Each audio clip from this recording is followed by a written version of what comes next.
যাদের ক্যাপকাটের সমস্যা হচ্ছে এরকম, নতুন এই সেটিংস এর পরে সমাধান হবে এরকম। ক্যাপকাটের অল ক্লিয়ার ডাটা বা আনইনস্টলের কারণে যে ক্যাপকাটের যে অল এলিমেন্ট গুলো কাজ করতেছে না বা নো ইন্টারনেট সমস্যা দেখাচ্ছে, সেই সমস্যা সমাধান দেওয়ার চেষ্টা করব আজকের এই একটা ভিডিওতে। দেওয়া থাকবে সব স্টেপ বাই স্টেপ, আর একটা স্টেপ যদি মিস করেন তাহলে আপনার কিন্তু আবার নতুন করেও করতে হতে পারে বা নাও কাজ করতে পারে। সো আমাদের চ্যানেলটি সাবস্ক্রাইব করুন। আপনার প্রথম কাজটা হবে সেটিংসে আসবেন, সেটিংসে এসে অ্যাকাউন্টসে ক্লিক করবেন, নিচের দিকে এসে গুগলে ক্লিক করবেন। এখান থেকে যে ইমেলটা আপনার সবসময় প্লে স্টোর ইউজ করেন সেই ইমেলটা এখান থেকে রিমুভ করে দিবেন।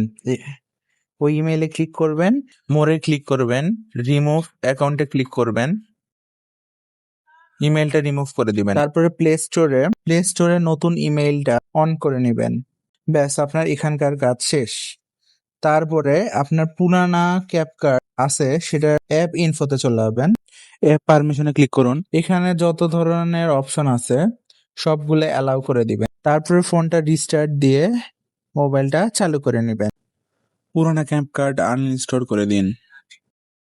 ফেসবুকের লিঙ্কটা দেওয়া থাকবে কমেন্ট বক্সে, আর ইউটিউবের লিঙ্কটা দেওয়া থাকবে ডেসক্রিপশনে।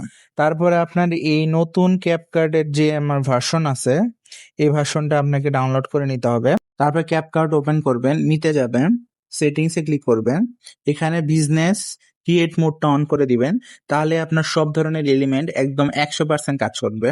আমি দেখুন থিমস এর মধ্যে দেখাইতেছি, নতুন নতুন যত থিমস আছে সব কাজ করবে। আর যে কোনো একটা ভিডিওতে ঢুকলেও আপনি কিন্তু এখানে সব ধরনের এলিমেন্ট ইউজ করতে পারবেন খুবই ভালোভাবে, কোনো ধরনের নেট সমস্যা দেখাবে না।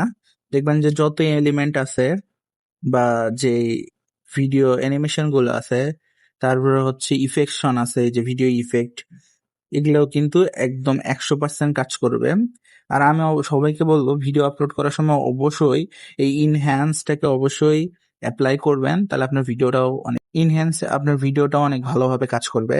আশা করি আমি আপনাদের বোঝাতে পেরেছি। আর ভিডিওটি ভালো লাগলে আমাকে ফলো করে সাথে থাকুন। আল্লাহ হাফেজ।